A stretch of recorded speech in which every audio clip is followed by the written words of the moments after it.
आप जब प्रातः कालीन उठें तो पहले उठने का नियम लें कि सूर्योदय के 1 घंटा पहले हम उठेंगे।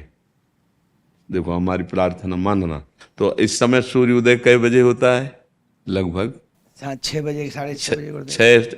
आप 5 बजे उठ जाइए और उठ करके सबसे पहला कार्य कीजिए, पृथ्वी के चरण स्पर्श कीजिए, भूमि के चरण स्पर्श कीजिए।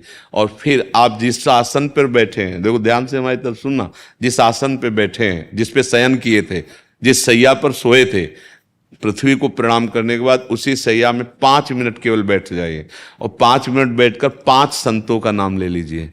जैसे हम लोग श्री स्वामी हरिदास जी की जय, हरिवंश महाप्रभु की जय, हरिराम व्यास जी की जय, नागरीदास जी की जय, श्री ध्रुवदास जी की जय। 5 संतों के नाम याद कर लीजिए। इसके बाद नीचे उतरिए और पहले जो अपने माता पिता, अगर वो शयन कर रहे हैं तो कोई बात नहीं है, अगर वो शयन नहीं कर रहे हैं तो पहले जाकर माथा रखकर उनको प्रणाम कीजिए।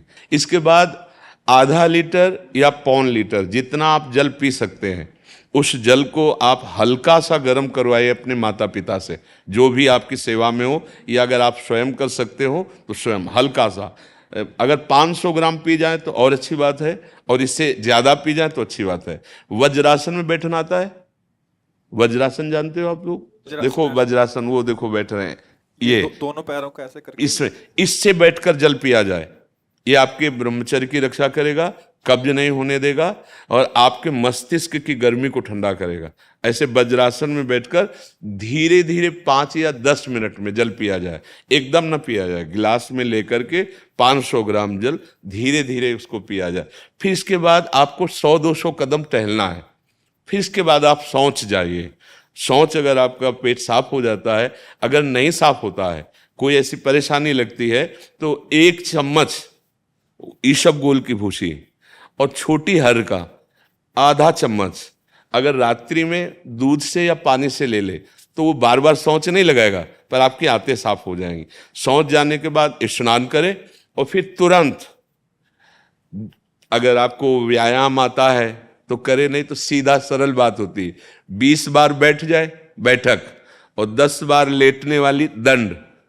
और इसके बाद जो अनुलोम विलोम, जो इससे खींचे इसे छोड़ दे, इससे खींचे इसे छोड़ दे। इसके बाद दोनों हाथ ऐसे करके 7 बार ऐसे करे, सीधा खींचे और सीधा छोड़ दे। इतना ही तुम्हारे लिए प्राणायाम की आवश्यकता है। अब अपनी दिनचर्या में लग जा। जो पढ़ाई का कार्य दिया गया है, आगे तुम्हें और भजन की बात हम नहीं कह रहे, जो पढ़ाई का कार्य दिया गया है वो भगवान की ही पूजा है। आपकी दिनचर्या जो आपको अपने गुरुजी या टीचर जी को जाके प्रमाणित करनी है, कल जो पढ़ाई गई थी आज के लिए, वो आप सुबह सुबह उस समय व्यायाम के बाद, तो आप देखना आपकी स्मृति बहुत प्रवीण हो जाएगी।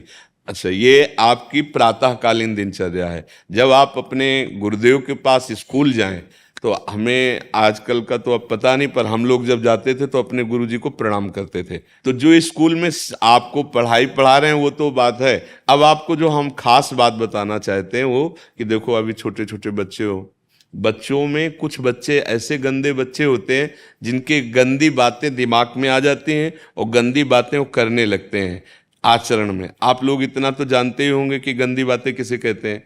आप लोगों के पास अगर मोबाइल है तो कभी गंदी बात देखना नहीं। कोई भी बच्चा अगर गंदी बात दिखाए तो अपने टीचर से या अपने माता पिता से जाके शिकायत करनी चाहिए, वो बहुत हानिकारक होती है। कभी कोई भी गंदी बात अपने द्वारा नहीं होनी चाहिए। अभी आप नवीन जीवन धारण किए हुए हैं, आप भगवान की प्राप्ति, देश की भक्ति और बहुत अच्छे अच्छे पदों में जा सकते हैं। अच्छे पवित्र आचरण और पवित्र संस्कार। ब्रह्मचर्य के लिए गंदे बच्चों का संग त्याग करना, गंदी कोई ऐसी हरकत सिखावें या बात सिखावें तो उसको सुन करके छुपा नहीं लेना, तुरंत अपने टीचर से बताना या अपने माता पिता से बताना, और ऐसे बच्चे का कभी संग नहीं करना। और रात्रि के सोते समय ये जरूर ध्यान देने वाली विशेष बात है। रात्रि के सोते समय जो भगवान का नाम प्रिय, जैसे इन लोगों ने आप लोगों को बताया राधा वल्लभ श्री, तो सोते समय बस प्रार्थना करो कि हे प्रभु आज दिन हमारा जो भी गलती हुई हो वो हमको आप प्रार्थना करते हैं कि आप हमें समझाओ क्या हमसे गलती हुई। अगर पूरी दिनचर्या में ऐसा लग रहा है हमसे कोई गलती नहीं, तो भगवान सुबह से अभी तक हम सोने जो जा रहे हैं ये पूरा समय आपको समर्पित। आप देखना इसका फल देखना, एक तपस्वी की तपस्या का जो फल होता है ना उसका ये फल मिलेगा। और सोते समय बस राधा वल्लभ श्री हरिवंश, राधा वल्लभ श्री हरिवंश, इधर उधर ना सोचते हुए, ना मोबाइल देखते हुए, ना कोई गंदी बात मन में, और चुपचाप सो जाइए। और जब फिर सुबह उठे तो फिर ऐसी दिनचर्या। और पढ़ाई इस समय तुम्हारा भजन है।